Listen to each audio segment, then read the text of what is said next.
ሰላም እንዴት ናችሁ ጋይስ? ኦ ማይ ጋድ ሩታ አብርሽን አስወጥታ ዳኒ እንትራን አስገብታለች። ኦ ላላ ዳኒሻ ይሄ ልጅ እሱ ነው እንዴ? መጀመሪያም ተረግዞ እያለ የዳኒ ነው እያልን ነበረ። አራራራ ይሄ ልጅ የዳኒ ነው እንዴ ጋይስ? በፈጣሪ ስም አብርሽ ከሌለበት ዳኒ ምን ይሰራል? አብርሽ ቤት አብርሽ እኮ ቤቱን ትቶ ወጥቷል። ዳኒ ደግሞ እና አብርሽ ቤት ምን እያደረገ ነው? የሰው ልጅ አቅፎ ወይ ሩታ በቃ ከዳኒ ጋር ልትቀጥይ ነው ድራማ። እኔስ እንደውም ሌላ ሰው ታመጫለሽ ብዬ ነበር። ታውቃላችሁ ዳኒና ሩታ ያላለቀ ፍቅር እንዳላቸው። ካሁን በፊት ፍቅረኛሞች ነን ብሎ ዳኒ የሩታን የድሮ ፎቶ አምጥቶ ባለፈው ምን እንደተፈጠረ ሁላችሁም ታውቃላችሁ። እና አሁንም ይሄ ድራማ ሊቀጥል ነው መሰል ጋይስ። ሄርሜላ በኩል ያለው ሲያልቅ ሩታ በኩል ሌላ ድራማ ሊጀምር ነው መሰል። እንግዲህ ሩታ አብርሽን ለማብሸቅ ምናልባት ከዳኒ ጋር ልትሰራ ትችላለች። ዳኒና ሩታ አብረው ከሰሩ ደግሞ አብርሽ ልጅ አይደለም ብሎ ዲኤንኤ እስከመሄድ ሁሉ ሊደርስ ይችላል። ምክንያቱም ካሁን በፊት በጣም ብዙ ሰው እርጉዝ እያለሽ ልጅህ አይደለም የሌላ ሰው ልጅ ነው እየተባለ ነበረ። እና አሁን ላይ ሌላ አዲስ ድራማ ሊጀምሩ ይመስለኛል። ምክንያቱም ሌላ አዲስ ድራማ ባይጀምሩ ኑሮ አብርሽ ሩታ አስወጥታ በወጣበት ማግስት ዳኒ አብርሽ ቤት ሄዶ የሱን ልጅ አቅፎ ምናምን አስባችሁታል? እግዚአብሔር ያሳድግ ምናምን ብሎ እየሰከሰ እና ሌላ ኮሽታ ሊፈጠር ይመስለኛል በቅርቡ። ምክንያቱም ካሁን በፊት በጣም ብዙ ነገር ከዳኒና ከጽጌ ጋር ተፈጥሯል። ታውቃላችሁ፣ ጽጌም ከአብርሽ ጋር ስትሆን ዳኒም ከሩታ ጋር ሲሆን ምንም አይነት ሰላም አይኖርም በእነሱ መካከል፣ ብዙ ክፍተት ይፈጠራል።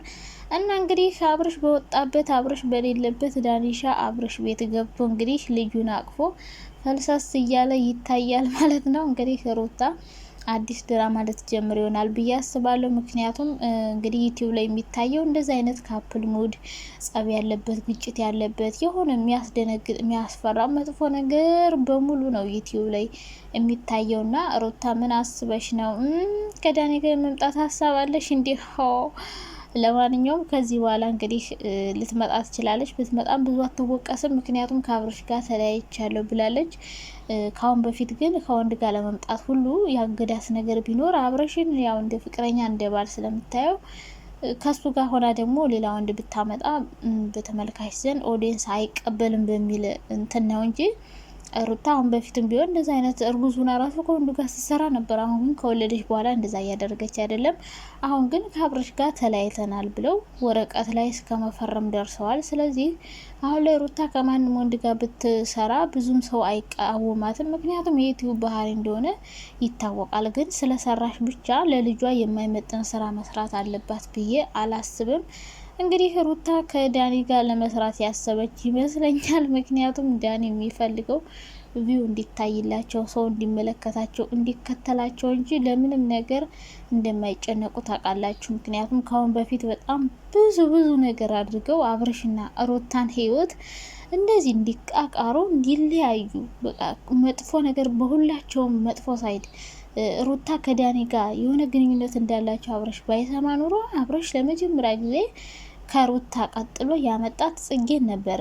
ከጽጌ ጋር ፍቅረኛ ሞሽለን ብለው መጥተው ሩታን ፍራንክ አደረጓት፣ ለማናደድ ብለው ማለት ነው። ከዛ በዛ ፍራንክ የተነሳ ነው እንግዲህ ዳኒ ደግሞ ሩታ ፍቅረኛ የነበረች ብሎ አብርሽን ለመበቀል፣ ምክንያቱም አብርሽ ጽጌን ስላመጣ ዳኒ ደግሞ ሩታ የኔ ፍቅረኛ ነበረች ብሎ እንግዲህ አብርሽን ማብሸቅ ነበር የጀመረው። ከዛ በኋላ እንግዲህ አብርሽ ከጽጌ ጋር ሲለያዩ ብዙ ሴቶችን እያመጣ ሩታን ለማናደድ ሲል እንግዲህ ብዙ ነገሮችን አድርጎ ነበር። ያ ነገራቸው ነው እንግዲህ እስከ መጨረሻው ክፍተት እንዲፈጠር አድርጓቸው የቀጠለ። አሁንም ቢሆን እኛ ይታረቃሉ እያልን ተስፋ አድርገናል። ምክንያቱም ወጥቶ ላይ ቀር ይችላል፣ ሩታ ትመልሰዋለች፣ ብቻ ብዙ አይነት አስተያየት እየሰጠን ነበረ። አሁን ግን የበለጠ ሊለያዩ ነው መሰል ልጆች። በነገራችን ላይ በተራራቃችሁ ቁጥር በየቀኑ አዳዲስ ነገር ነው የሚፈጠረው። እንኳን እናንተ ሶሻል ሚዲያ ላይ ያላችሁ ብዙ ሰው አሰብስፎ ሁላችሁንም የሚጠብቃችሁ ከሩታ ጋር ብዙ ሰው መስራት ይፈልጋል። ምክንያቱም በጣም ብዙ ኦዲየንስ ነው ያላት። ከአብርሽ ጋር ብዙ ሰው መስራት ይፈልጋል። ስለዚህ እነዚህ ልጆች የግድ ከነሱ ጋር ድራማ መስራት ይፈልጋል ሁሉም ሰው። ሄርሜላ እኮ አሁን አብርሽን የእውነት ወደው አፍቅረው ምናምን አይደለም፣ ግን በቃ ለዩቲዩብ ትፈልገዋለች። ዩቲዩብ ከሱ ጋር መስራት ትፈልጋለች። ዩቲዩብ ከሱ ጋር መሸቀል ትፈልጋለች። ካለሱማ ዩቲዩብ አይታይላትም እኮ ጭር ነው የሚልላት። ሁሉም በቃ ሩታም እንዲሁ ማለት ነው። በሩታ ሳይድም ያሉት ሁሉም ያሽቃብጡት ለሩታ አስበው ምናምን አይደለም፣ ለራሳቸው ዩቲዩብ መሸቀል ስለሚፈልጉ ነው ሁሉም የሚያሽቃብጡት እንጂ የሆነ ለነሱ ጥቅም ብለው አይደለም ይሄ ሁሉ ነገር የሚለፉትና እንግዲህ ሩታኔ እኮ አብርሽን ስታስወጡ እዚህ ቤት ብቻዋን እንዴት ልትኖር ነው እያልኩ ነበረ። እና ያሰበችውን አስባ ነው ለካ አቅዳበት ፕላን አድርጋበት ነው። በተለይ እኛ እንደዚህ እየለጣጠፍን ብዙ ነገር ስናወራ ሲሰሙ ይህንን እንግዲህ እንደ አይዲያ ይወስዱትና አብረው ይመጣሉ ማለት ነው። እንግዲህ ሩታና ዳኒ አብረው ይመጣሉ። ልዩ ደግሞ የዳኒ ነው እየተባለ እንግዲህ ካሁን በፊት እርጉዝ እያለች በጣም ብዙ ሰው ሲያወራ ነበረ። እውነትም ወሬያችሁ ያያችሁት መላምንት ነበር። እንዴ እኮ ኦዲየንሶች እኮ በጣም ተገርሙኛላችሁና እንኳን ስም አግኝተሽ ነው እንኳንም ዘንቡብሽ እንደውም ጤዛ ነሽ ይባላል። እንኳን ስም አግኝተን እንደውም ያልተፈጠረ ተፈጠረ ያልሆነ ሆነ ብሎ ማውራት በጣም እንወዳለንና ዳኒ ደግሞ እዛ ቤት ሲታይ በጣም ብዙ ሰው ነው የተደናገጠው። በጣም ብዙ እኔ ራሱ ተዛ ላይ በቃ ድሮ ያሳለፉት ፍቅረኛ ነበረች ብሎ የመጣው ከዛ ደግሞ አልጋ ላይ የተገኙት ምናምን በቃ እንትን ሄደው ራሱ ጊዜ የት ነበረ ባለፈው ሄርሜላ ወሰደቻቸው ለመዝናኛ እዛ ሄደው ራሱ የተፈጠረውን ነገር ታውቃላችሁ። እና ያ ሁሉ ነው አእምሮ ላይ የመጣውና እንግዲህ ዳኒ ሄዶ እየተንፈላሰሰ ነበረ እና አብረሽ ቤት ረረረ አብረሽ በሌለበት ምን ልታረግ እንደሄድክ ብቻ ፈጣሪ ወቀው።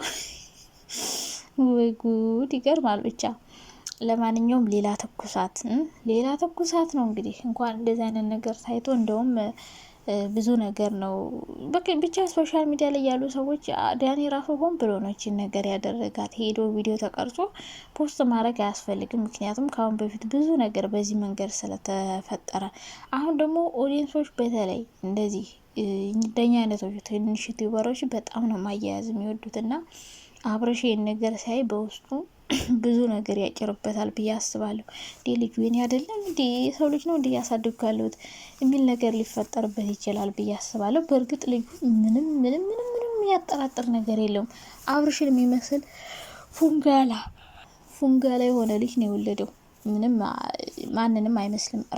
እሱን አብርሽን ነው የሚመስለውና እንግዲህ እኛ ደግሞ ማቀሳሰር እንወዳለን። ሄርሚም እንግዲህ ትናንት አብርሽን ጠርተው ነበረ። ብዙ ሰዎች አብሯት ነው ያደረ፣ እዛው ነው ያደሩ፣ አብረው አደሩ። ብዙ ነገር ተፈጠረ። ብቻ በፈጣሪ ስም ብዙ ነገር እየተናፈሰ ነው ያለው እንግዲህ እና እኔ ራሱ ድንግጥ ነው ያልኩት ዳኒ ልጅ አቅፎ ሲያይ በቃ ያ በፊት ሲወራ የነበረው ልጁ የዳኒ ነው፣ ልጁ አብረሽ አይደለም። ሲቀጥል አብረሽ ደግሞ ሩታ ደግሞ አብረሽ ላይ እንደዚህ ጭክን ስትልበት ምናምን በቃ ቀጥታ አእምሮ ላይ የመጣ እኛ የምናወራው እኛ የምንለው ነገር ነውና እንግዲህ ምን እንደሚፈጠር አናቅም። የሚያውቁት እነሱ ራሳቸው ነው። እኛ ዝም ብለን ማየት ነው። እነሱ የሚሰሩትን ድራማ ይሄኔ እኮ ለድራማ ብለው ይሆናል ይህን ነገር ፖስት ያደረጉት።